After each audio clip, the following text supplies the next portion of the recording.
چو گلها سراپا نشاط و شوری، تولدت مبارک، تولدت مبارک.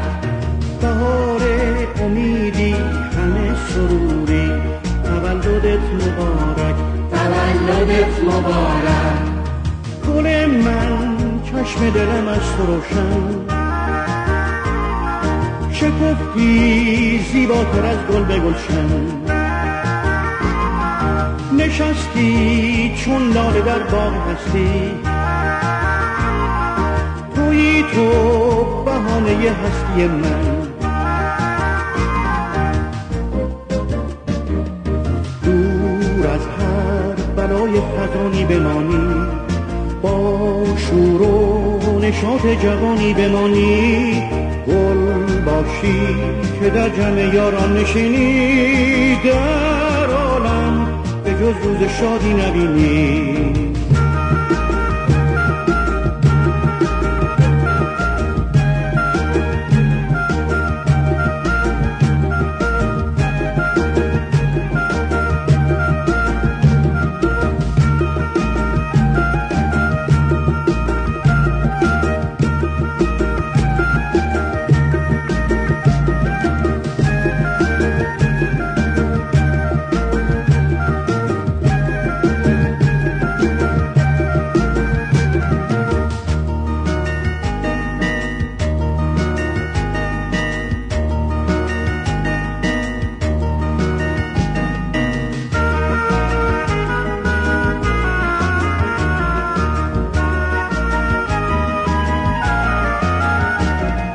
چو گلها سراپا نشاط و شوری، تولدت مبارک، تولدت مبارک.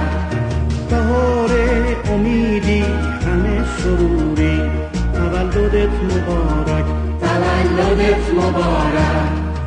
گل من چشم دلم از تو روشن، شکفتی زیباتر از گل به گلشن،